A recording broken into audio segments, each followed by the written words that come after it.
नमस्कार।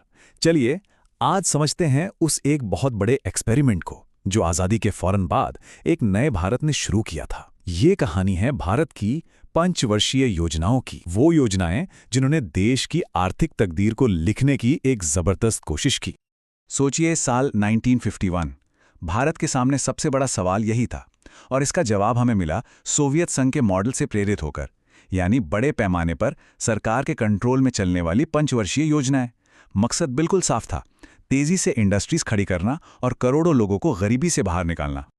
तो चलिए देखते हैं कि आर्थिक प्लानिंग की इस 66 साल लंबी कहानी को हम किन हिस्सों में समझेंगे। ये जो टाइमलाइन है ना, ये एक तरह से हमारा रोड मैप है। ये बड़े बड़े लक्ष्यों, अचानक आए संकटों, फिर योजनाओं में आए ठहराव और आखिर में रणनीति में एक बहुत बड़े बदलाव के पूरे सफर को दिखाता है। तो ठीक है, इस सफर की शुरुआत करते हैं पहली योजना से, जहां सबसे बड़ी चुनौती और प्राथमिकता थी एक भूखे राष्ट्र का पेट भरना। तो शुरुआती फोकस एकदम क्लियर था, देश के एग्रीकल्चर यानी खेतीबाड़ी को मजबूत करना। ये योजना हैरोल्ड डोमर मॉडल पर आधारित थी। अब ये नाम सुनने में तो काफ़ी भारी भरकम लगता है ना, लेकिन इसका फंडा बहुत सिंपल था कि किसी देश की इकोनॉमी कितनी तेज़ी से बढ़ेगी, ये इस बात पर डिपेंड करता है कि वो कितना पैसा बचाता है और कितना इन्वेस्ट करता है। और देखिए नतीजा कितना शानदार रहा। इकोनॉमी ने 2.1% के टारगेट को न सिर्फ पूरा किया, बल्कि उसे पार करके 3.6% की ग्रोथ हासिल की। एक नई शुरुआत के लिए यह वाकई एक बहुत बड़ी जीत थी। तो खेतीबाड़ी में तो अच्छी शुरुआत हो गई। अब वक्त था एक बड़ी छलांग लगाने का, और ये छलांग लगनी थी इंडस्ट्री में, एक आत्मनिर्भर भारत बनाने की दिशा में। दूसरी योजना महालनोबिस मॉडल पर आधारित थी, जिसका नाम भारत के महान स्टैटिस्टिशियन प्रशांत चंद्र महालनोबिस के नाम पर रखा गया। इसके पीछे सोच ये थी कि हमें उन बड़ी बड़ी मशीनों और भारी उद्योगों को बनाना होगा जो आगे चलकर बाकी सब कुछ बनाएंगी। इसी योजना ने भारत के इंडस्ट्रियल फ्यूचर की नींव रखी।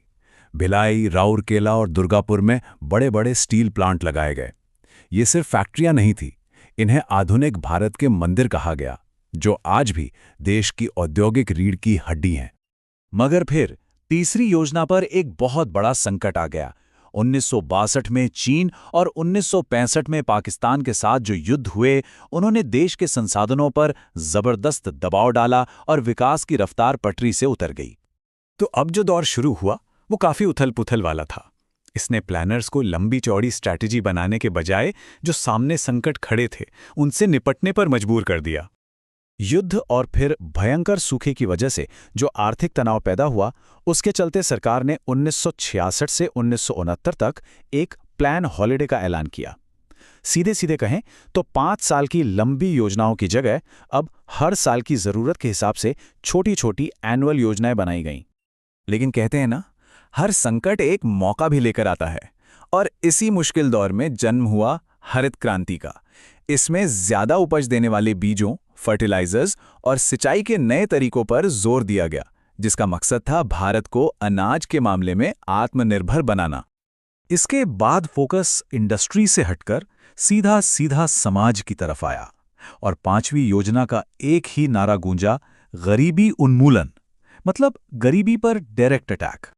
और यहीं पर एक बहुत जरूरी बात सामने आती है कि कैसे देश की राजनीति का सीधा असर आर्थिक प्लानिंग पर पड़ रहा था। सरकार बदलने की वजह से इस योजना को 1978 में, यानी 1 साल पहले ही खत्म कर दिया गया। यह अकेली ऐसी योजना थी जो अपने 5 साल पूरे नहीं कर पाई। चलिए अब कहानी को आगे बढ़ाते हैं और चलते हैं 90s के दशक में। ये वो दौर था जब एक बहुत बड़े आर्थिक संकट ने भारत को अपने पूरे इकोनॉमिक मॉडल को ही बदलने पर मजबूर कर दिया।